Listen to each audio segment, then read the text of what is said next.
Welcome to the Sisters in Service podcast, the space where stories from active duty veterans, military spouses, and even military brats finally get the spotlight they deserve.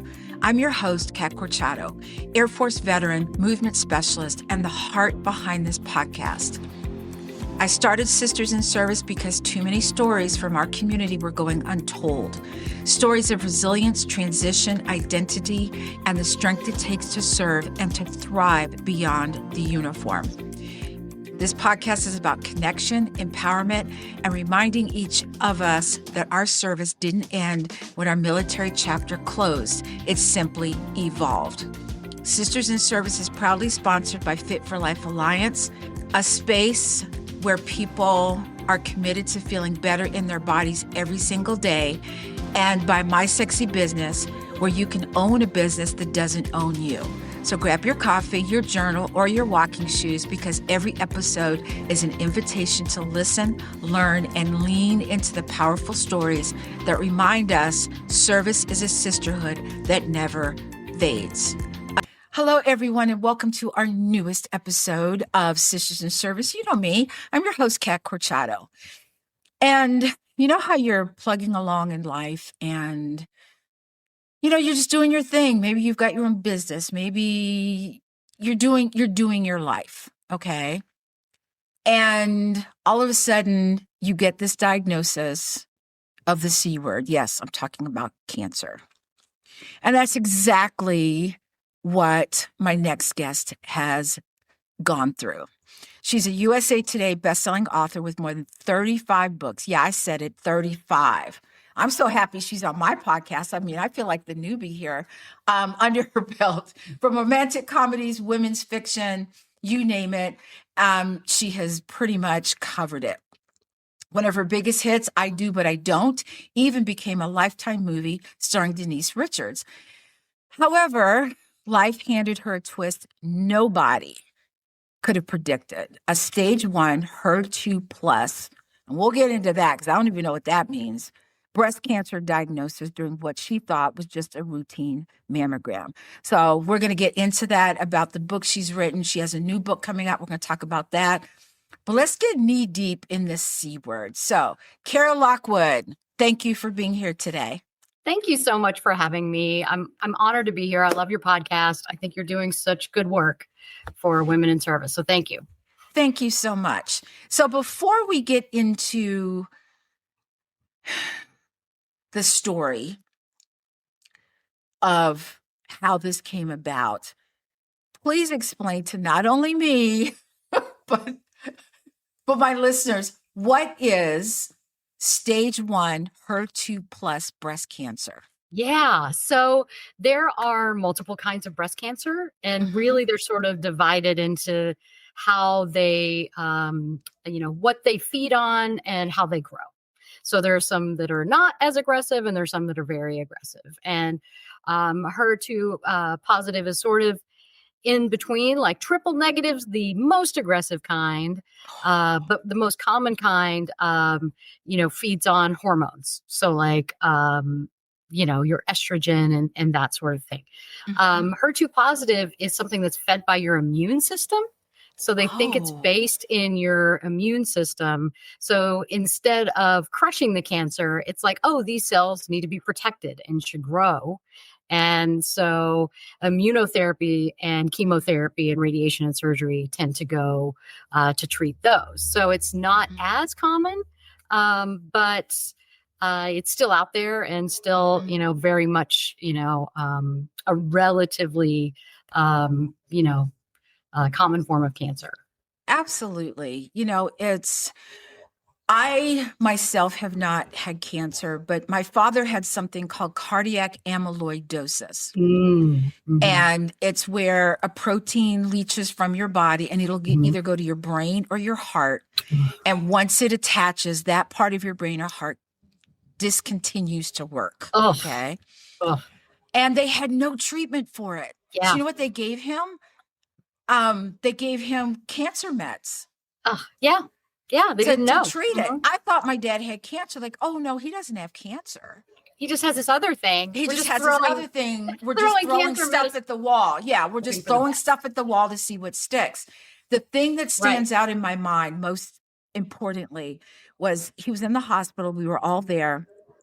And it was time for his physical therapy. They stood him up out of bed. Now, keep in mind, my father was 6'4", about 250, 260. Okay. Yeah. They stood him on his feet, and all I could see was the back of his calf. There was nothing there. Yeah. Like the skin, just it's. And I thought, where's his calf? Yeah. And that's when I started to understand that chemo and radiation eat your muscle. Oh, they do. Yes. And I thought, and that's when I started looking for a certification, which I did get, but it's called the Cancer Exercise Training Institute, where I am I'm an instructor for helping people with cancer. Yeah. That's wonderful. And I just wanted to say that, which fuels, and I said that to say this. This is why I'm interested in people who have come through the other side of cancer, to find out their mental capacity as far as you're plugging along in life, Cara, and all of a sudden you get this diagnosis. What was the first thought in your mind that came to mind? Complete panic, complete terror and panic. I grew up on those movies where you got breast cancer, you lost all your hair. It was horrible. It was terms of endearment and you died. Yes. This is what happened and it was terrible. So panic, complete panic. I was 50, had just turned 50 years old. Did not think I needed to think about my mortality in that way that soon. I probably was in denial because, I think we all would be in denial at that point. Right. Because, I may be perimenopausal, but I feel like I'm 30 and act like it, Yeah. So it was sort of like suddenly I had to deal with, something that could kill me, and that's something, and not just that, just to treat it is sort of its own journey up Mount Everest, where, you're talking about treatments that make you sick, treatments that last a long time, treatments that make you feel ugly, surgery that's terrifying, in every possible way. I just don't like, surgery in general. Some people love it. Some people just sign me up for plastic surgery. You're not cutting me open. No, but I'm like, people cutting on me. No. When I'm sleeping too. No, thank you. So all of it was terrifying. And it was just completely overwhelming. That fear that, all of my mind went to exactly the worst case scenarios. Of course. That's we would all go there, I think. Yeah, right. No one says, I got cancer. It's going to be fine. Oh, okay. Right. Like, is it? Because this is terrible. Yeah. And frankly, like on the phone with the radiologist, as he, told me the biopsy was actually malignant and it was cancer, I just blanked as well. I heard cancer, I heard the big C word, and you stopped thinking. Yeah. I went into this like lovely white room where, you're like, excuse me a minute. I'm going to go over here. I'm just going to sit over here in my big white room where it's Don't nice mind me.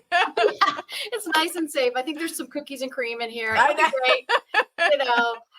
Because my husband PJ came in and we had been expecting this call, and he's like, "Oh, was it the doctor? What did he say?" And I'm like, "Well, it's cancer." And he's like, "What else did he say? Was it what are we supposed to do? What stage is it? What do we do now?" And I said, "I have no idea." So we had to call the doctor back, and the doctor is like, "This happens all the time. People need a second time to hear it because the first time is so rattling. It just rattles. So because then you're thinking, is that what they really said, or did they say something else? Yeah, like you're playing all this back in your head, going, "No, he didn't say that, or she didn't say that." Exactly. And and there's a lot of medical jargon too. And as a layperson, I was like, this is the absolute worst episode of Grey's Anatomy that ever there was. Like, this is terrible. Because they sit you down and they talk in language you can understand. Real doctors, most doctors don't do that. Don't do that. And I'm like, where are all the hot doctors? I just see terrible medical jargon. No hot doctors. I don't like it. Well, it's funny because when my dad was ill, and the doctors were talking up here, and I did this, and I said, could you talk to me like I'm 5? Explain this to me like I'm 5 years old. And he looked at me and he goes, well, I don't think I can. I said, then I don't think you should be on this case then. Yeah. Yeah. And he quickly turned it around. But you need to understand in language, because I always say I'm an ABC 1, 2, 3 girl. Speak to me like I'm 5. I don't care, but just help me understand this. Yeah. So, Cara, when you got this diagnosis, and I'm thinking, and tell me if I'm right or wrong, you get this diagnosis, and the first thing you get over the shock, and then you feel as though you have no control over your own body. Yeah. So what was something that you did or something that you heard, or what was it that you said at that moment, I'm actively taking back control of my body, or trying to? Yeah. It's so true. And that's such a great insight, because it does feel like everything's out of your control. Your body's betrayed you in the most fundamental way. You thought all of the cells in your body agreed we were going to live, not die. This is terrible. Thankfully, I had a wonderful counselor and therapist who I immediately called and said, can you see me? Because I'm having a very stressful time. Yes. And the very first thing she said to me on the phone is that cancer doesn't get to decide.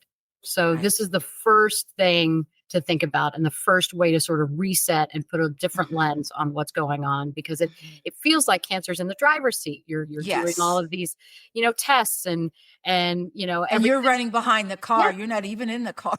Exactly.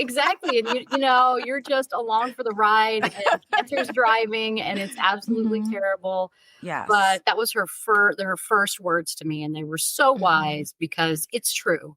And that's true of cancer. It's true of any kind of traumatic, stressful thing that happens in your life.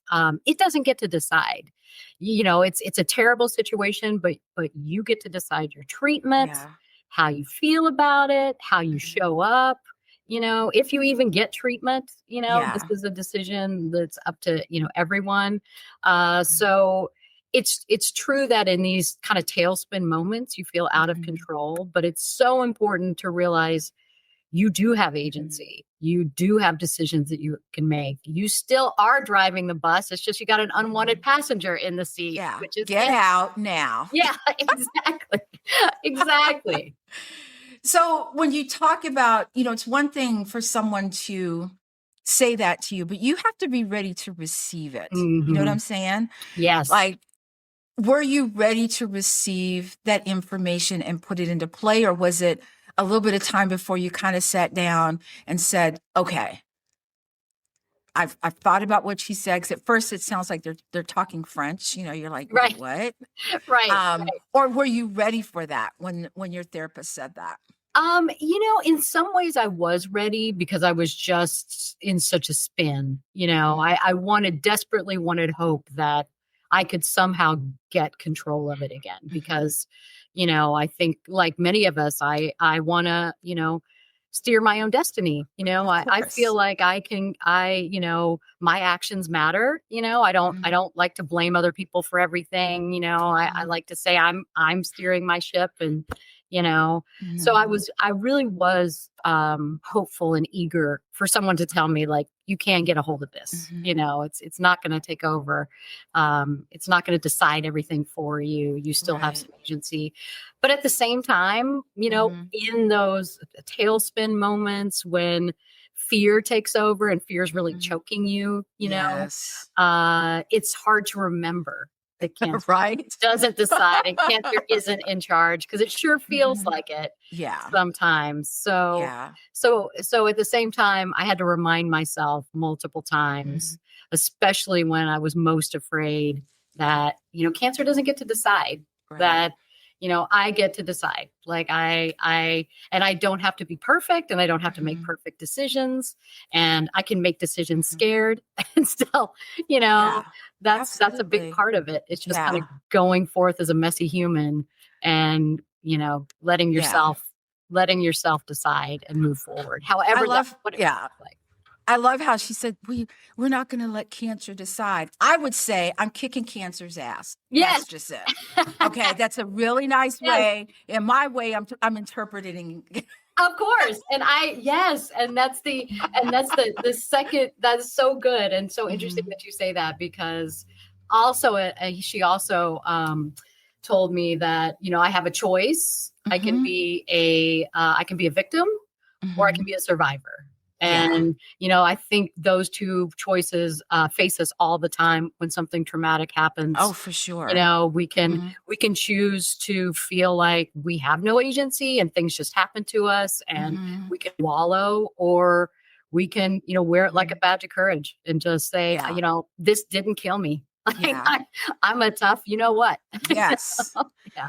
When you're in that spiral, because I'm sure it happened where, Mhm. it's this negative thought that leads into another, and you start to Mhm. do this. Yeah. What brought you out of it? What did you say to yourself, or what did you do to say, nope, it stops here and I'm going back up? Because I'm Yeah. sure, initially you're like, yeah, I'm kicking cancer's Yeah. ass. And then you have these, oh my, all these things happen. Yeah. And how did you bring yourself out of that? Yeah. It's interesting because, telling friends, sometimes they were very, very well meaning, but they were like, "Oh, Mhm. you're tough. You're gonna kick it. You got it. Right? You're a warrior." uh," but it's, in some ways, it's really dismissive, because at the time, Yes. I was just terrified, and I'm like, And I'm sometimes you just need one of your friends to just hug you. yeah, exactly, They don't have to say a word. They just hug exactly. you and you get it. It's like Yeah. message received. Thank you Message so much. received, like, Yeah. yeah, because otherwise you do get inundated with those negative thoughts, and it's Mhm. all, there's so much fear in there, because, Mhm. I'm you know, a romance novelist, who writes Mhm. happily ever afters. Like, I'm not a fighter. I don't know how to fight, Mhm. like, I like to garden in my free Yeah. time. Like, please I'm don't not a tell me to, warrior. I just yeah. want a garden. Right, like, I don't wanna, like, kick some disease's ass, you know? Yeah. Well, it's also funny, because I feel like it's a little unfair when it comes to cancer, because Mhm. other ailments like diabetes, we don't tell people you gotta, like, put on your armor and go I fight, You you know know? what I think though? I think it's because it's so common now. Remember back in the day Yeah. when someone said they had, you know, t- let alone type 2, type 1 diabetes, and you're like, Oh, yeah.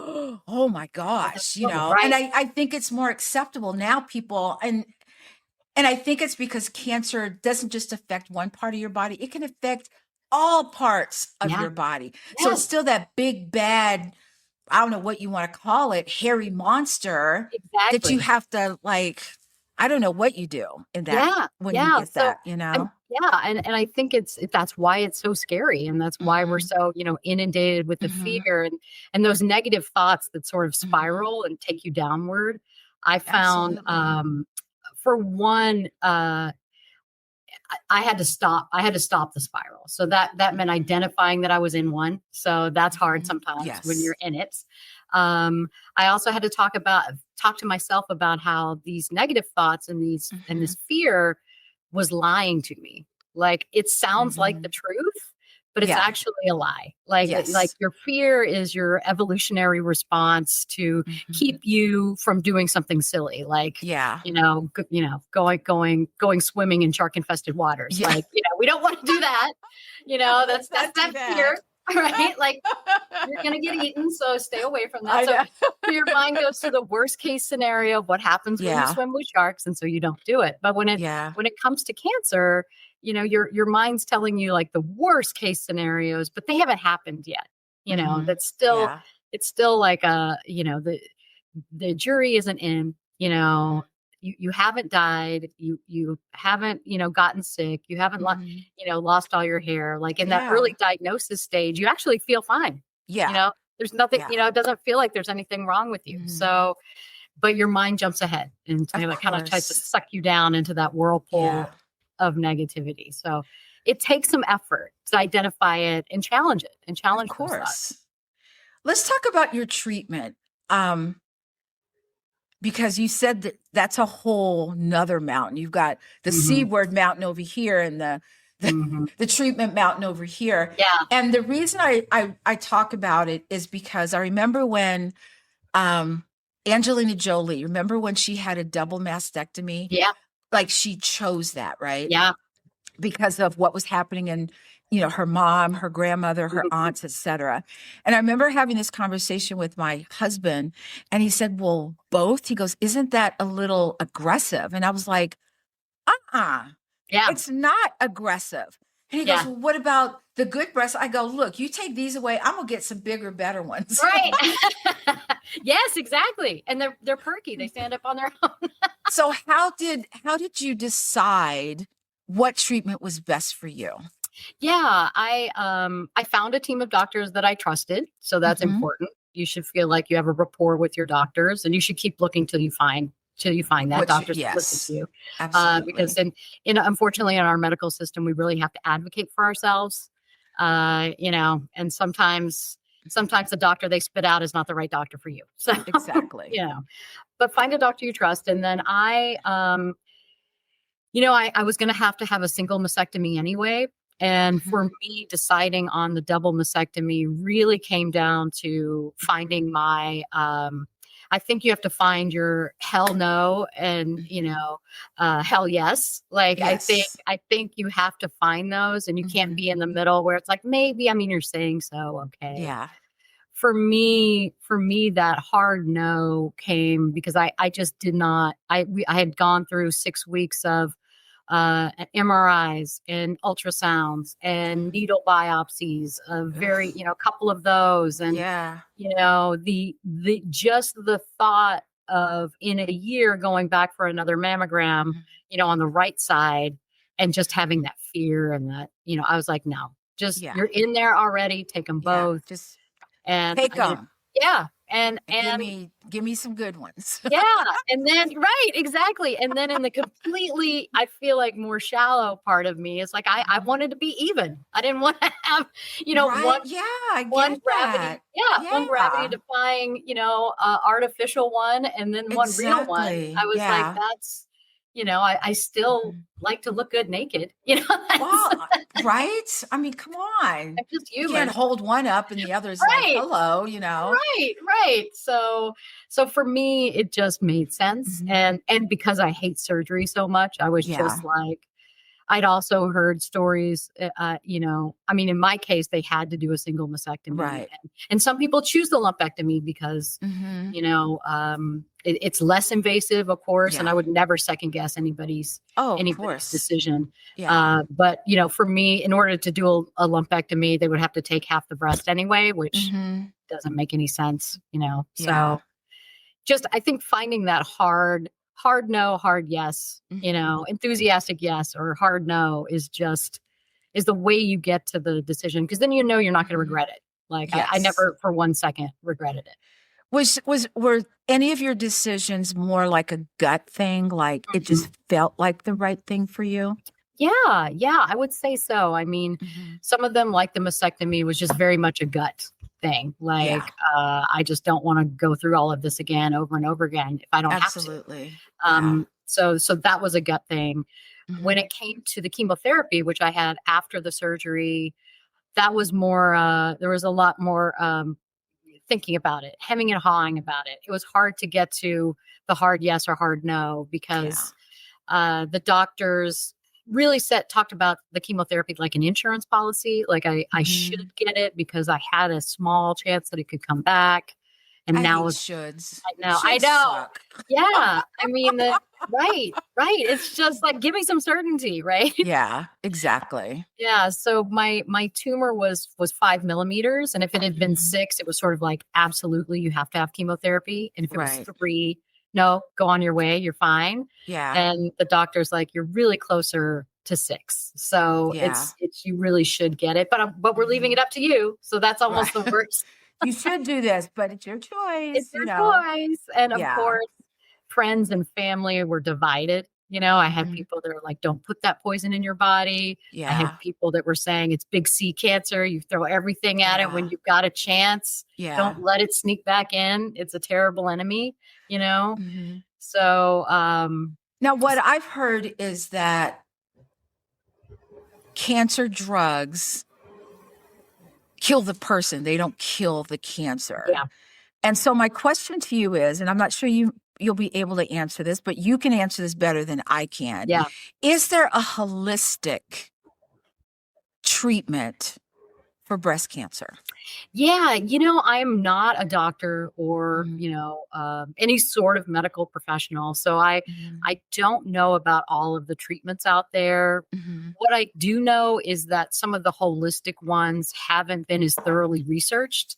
So I think we don't Go know. figure. I know. I know. So when you're trying to figure out, what works, what doesn't work, Mhm. the bulk of the research is about the, traditional medicine, the traditional Mhm. chemotherapies, and Yeah. they have done quite a bit of breast cancer research. So Mhm. they can tell you, your outcome is better if you get surgery within 6 weeks of diagnosis, or, Yeah. within 6 weeks of that determination, or getting chemo a certain amount of times, this kind of dose, this kind of chemo for this kind of cancer. Like Mhm. they do have research, about it. And Yeah. I think we need more research all the way around, Right? because I think we Yeah. should fight it, any way we can. But Or maybe unfortunately, yeah, it's a trifecta, a little bit of this, a little bit of that, a little bit yeah, of, you know what I'm saying? Instead yeah, of just this. yeah. Let's talk about your support system. Let's Mhm. talk about your poor husband, because men always want Yes. to fix things. I tell my Yes, they do. husband, and he's like, "Oh, I'll fix it." And I'm like, "No." So I have to tell him, Yes, "I don't need you to fix it. I just right. need to vent, or I need to bounce this off you." So how did your husband Yeah. deal with the diagnosis? I mean, Yeah. it was probably just like he couldn't do anything. So he was going through his own little, I don't know Yeah. what you want to call it, by himself. Yeah. It's so hard on the spouse and the whole Mhm. family, really. You Yeah. know, uh as a patient, you feel like, well, I'm bearing the brunt of it, but it became Mhm. very obvious that everyone, in the family suffers because I'm the one going through the treatment, but they're the one that just have to sit and watch, like, Yeah.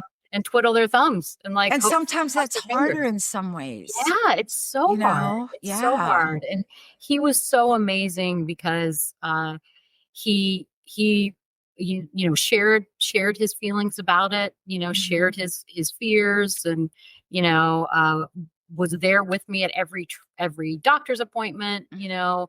cleared his calendar, canceled his fishing trips with his buddies, made me a priority, made me feel like a priority, which Oh, is it's I love so that. so Yeah, that's wonderful. Like, important too. yeah, and I think he by doing that, he felt like he was doing something that Mhm. put his "let me fix it," you know, Yeah, you know, gene absolutely. into Yeah, play because yeah. I think sometimes, I've heard, some spouses, withdraw or, Mhm. they're in denial. They don't want to Or open up. I've heard of they've left the marriage. They can't deal with it. Yeah, I've yeah, heard it's of like that too too. scary. Yes. Yeah. But he was just in it with me, and I Mhm. just am so grateful for him, for being there because, Mhm. he couldn't fix it, but half of what life is about is just Mhm. having a witness. That's why roller coasters have 2 seats. So Right? right, so That's that what I when you keep telling my husband. He still won't go with me, by the I way. know. But see, when you're going down that horrible dip, you can look over and make sure, like, "Is this as bad as I think?" It is, it is.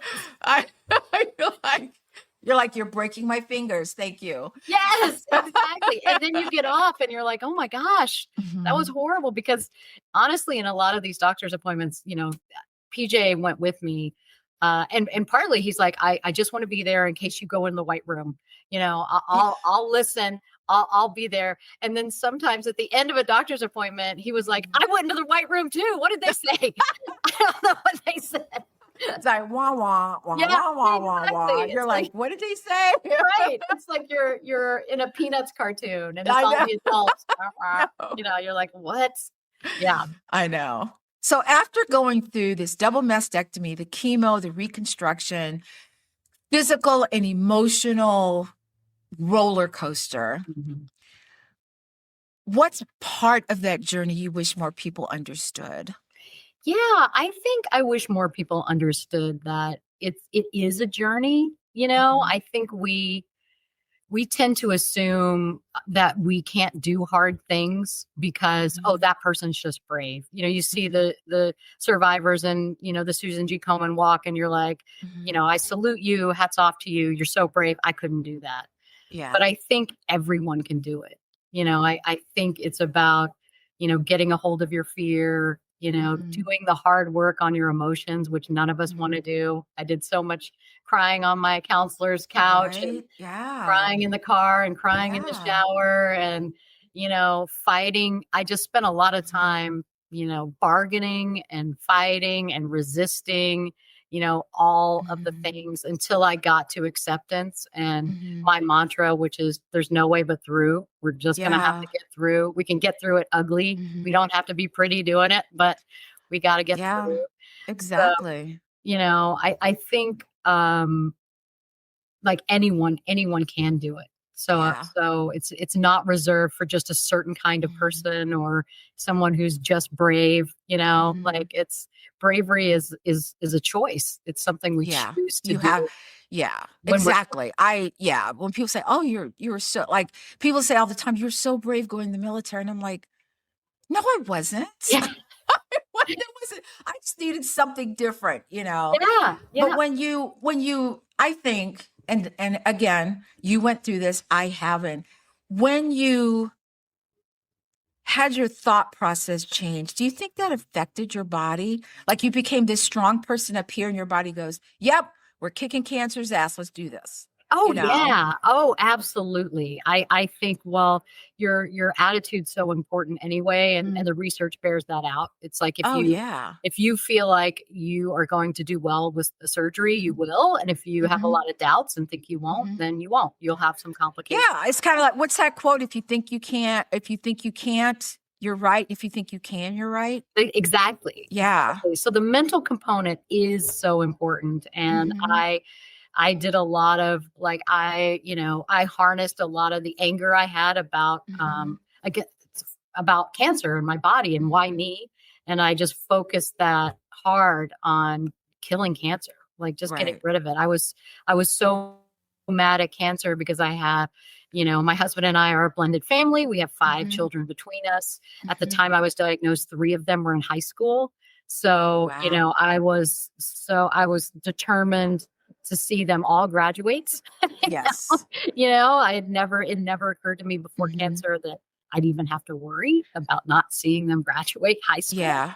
you How know? did they handle it? How did they handle the diagnosis? They all handled it in different ways because they're all such different people. Yes. So it really depended on their personality. Mhm. My quiet daughter was very quiet about it, but Mhm. very, very deep thinker about it. Mhm. My very upbeat, positive stepson was upbeat and positive. Like oh, it's early. They got it early. We're good. We're good. Like look at the I bright know. side. You know, you Yeah. know. My youngest, who is the best debater in the world. She needs to be an attorney. most of the time she's always the one that's arguing the house rules, and then when Yeah. she's done arguing, I'm like, maybe she has a point. You're like, "Wait, is she right? Wait, She's good, she's man. good. She's Oh, good." maybe she's right about that. So she asked a lot of questions. She was Mhm. like, who are the doctors, what's going on, what is she Right. wanted to know all of the information. So everyone was different. I think in Mhm. the way they were the same is they didn't want to bother me or PJ with Yeah. their worry, Yeah. so they held a lot of it inside or they shared it with just their friends. Yeah. And, when it was all over, I think a lot of that anxiety came out. We talked about Mhm. it a lot. Mhm. It affected them in ways I hadn't even really, Mhm. really considered, Yeah. just in their ability to focus on schoolwork and, Mhm. be there when a test or a surgery was happening. Yeah. During my surgery, my mom came to help, and uh, she was like, I automatically called them out of school. They shouldn't Mhm. be at school on a day like this. They just Yeah. shouldn't, they're not going to be paying Yeah. attention. Yeah. Which I was too wrapped up in. I wouldn't have Yeah, been able to pay attention. I mean, that's just right, ugh. right, yeah. So they handled it in different ways, but it is Mhm. a burden that goes to the entire family. Yeah. They have to. It affects everyone. Did you feel any pressure, whether it was internally or from friends or family, to be positive and be strong when Yeah, you really didn't want to be yeah. positive and strong? Yeah, I think that's also the stereotype, right? Like I did get that from friends sometimes, when I was feeling frustrated. Some of my very like almost super positive live, laugh, love friends, Mhm, they were like, you got to you can't not be positive. Like that's, you got to be positive. But mhm, I came to see that you can be strong and salty just mhm. as easily as you can be strong and upbeat, you Oh, know? yeah, I'd be strong and salty in a heartbeat, Yeah. you know? So yeah, and It's I right up think my alley. exactly. And we can draw strength from that. Like I Mhm, made a funny video with clips from The Untouchables, Robert De mhm, Niro being Al Capone, basically mhm. saying he wanted Elliot Ness dead. He wants him dead. He wants his family dead. He wants, the house burnt to the ground, you know. And that's how I I know. felt about cancer. I I wanted know. him I dead. I would wanted watch his all these family dead. fight movies like, kick a cancer's ass. Yeah, Yeah, get exactly. And yeah, and I loaded my playlist up with it. fight songs, Yeah. amped up songs because, salty Yeah. and strong go hand in hand. Hand So in hand. They yeah, do. They yeah. really do. So you get through the chemo, you get through the double mastectomy, you're getting your life back on track. Mhm. How did cancer change your relationship with your body, either physically, emotionally, or even spiritually? Yeah, I think it changed it in all the ways. Mhm. I think most women, I have insecurities about my body, and I have mixed feelings about my body, and having something like cancer, where even the thing you might not have liked, you still Mhm. wanted it. I had issues with my breasts, but I didn't Yeah. really want to cut them off ever. That was Yeah, you never didn't hate them. You kinda right. just, they were Right. there. You're like, "Okay, I kinda like you, but I just wish you Yeah. were, you know, Right. And like a neighbor." You like your neighbor, but maybe a better neighbor. right, exactly. Like you could be perkier, you could be bigger, you can, we could, less saggy here and there. But Right. yeah, but it's getting new one. I mean, I never really wanted breast augmentation. I sort of had Mhm. made peace. I was never large. I was, Yeah. always like, Yeah. barely a B cup, Yeah. but I didn't really want the augmentation because I didn't like surgery. Like, Yeah. but I got it anyway, and Mhm. it does change how I feel about my body. There are a lot of Mhm. lasting scars. There's scar Yeah. tissue. There's a lack of feeling too, because when you get a mastectomy, they scoop even the nerve endings out. Mhm. So Oh. the nurse was even like, Mhm. you should take care. You can't like, if there's a cut Yeah. that's infected, you're not going to know. So you Yeah. really should.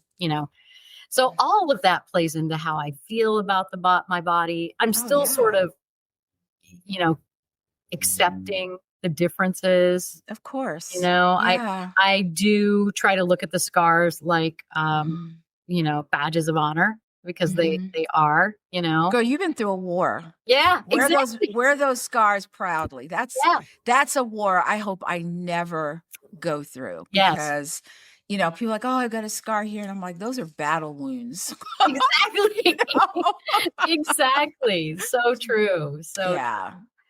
But ultimately, I like to think at the end of the day, I have Mhm. more confidence just Oh, yeah. in myself. And Mhm. because, now when people are like, you're brave, and I was like, yeah, I know, because I was terrified and I Yeah. did it anyway.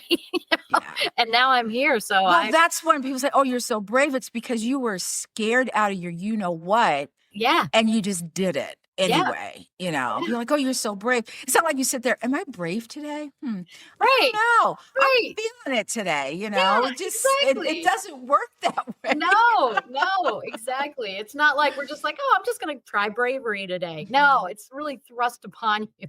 mhm. Now, I understand that, humor has become a survival tool for Yeah. you. Yeah.